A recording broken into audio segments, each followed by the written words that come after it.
નમસ્કાર દર્શક મિત્રો, ચેનલ પર ન્યૂઝમાં આપ સૌનું હાર્દિક સ્વાગત છે। વાઘોડિયા યુવા કાર્યકર દશરાજ હસમુખભાઈ ટેલરના જન્મદિવસ નિમિત્તે સફાઈ કામદારો માટેનો સન્માન સમારોહ યોજાયો। વાઘોડિયા યુવા કાર્યકર દશરાજ હસમુખભાઈ ટેલરે તેમના જન્મદિવસની અનોખી રીતે ઉજવણી કરી। તેમના જન્મદિવસ નિમિત્તે વાઘોડિયા કુપાર શાળા ખાતે સફાઈ કામદારોની ચિંતા કરી હતી કે જે સફાઈ કામદારો આપના સ્વાસ્થ્યની ચિંતા કરી ગ્રામજનો માટે પોતાના જીવને જોખમમાં મૂકે છે। આપણે આપણા ગુજરાતી પોતે ગામની પોતે સફાઈ કરતા હોય ને ગામને ચોખ્ખા રાખતા હોય તેવા વાઘોડિયાના સફાઈ કામદારોનું સન્માન સમારોહ રાખવામાં આવ્યો, જેમાં તમામ સફાઈ કામદારોને ભાઈઓને શાલ ઉડાડીને સન્માન કરાયું હતું, બહેનોને સાડી આપી સન્માનિત કર્યા હતા અને યુવા કાર્યકર દશરાજ હસમુખભાઈ ટેલરને વાઘોડિયા સફાઈ કામદારો તરફથી કેક લાવી કેક કાપી જન્મદિવસ સફાઈ કામદારો સાથે ઉજવાયો।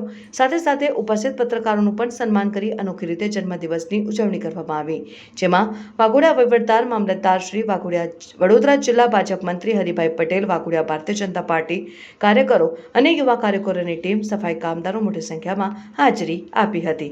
Bureau report Pankaj Vasava, general પર ન્યૂઝ, વાઘોડિયા।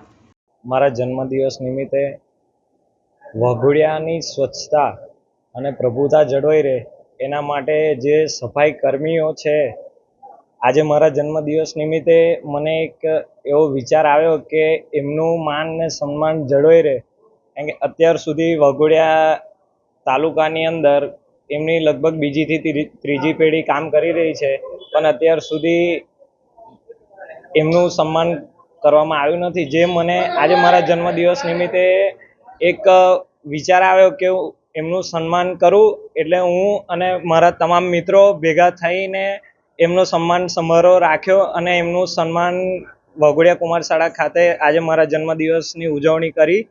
અને અહીંયા જે બી સફાઈ કર્મચારીઓ અને વાઘોડિયાના જે આગેવાનો પધાર્યા હતા એ બધાને હું મીડિયાના માધ્યમ થકી ખૂબ ખૂબ આભાર વ્યક્ત કરું છું અને સર્વે જનતાને હું એવી મારા જન્મદિવસ નિમિત્તે અપીલ કરવા માગું છું કે જે આપણા ગામને, આપણા તાલુકાને સ્વચ્છ રાખે છે એમનું સન્માન જળવાઈ રહે, એમના સન્માનને હાનિ ના પહોંચે એનું ખાસ ધ્યાન રાખે। અને હું જેનાથી પ્રેરિત થયો છું એ જ આપણા મીડિયા માધ્યમ થકી બીજા કોઈને બી પ્રેરણા મળે અને એ બી આવો ઉમદા કાર્યક્રમ રાખે તેવી અપેક્ષા રાખું છું। ભારત માતા કી જય।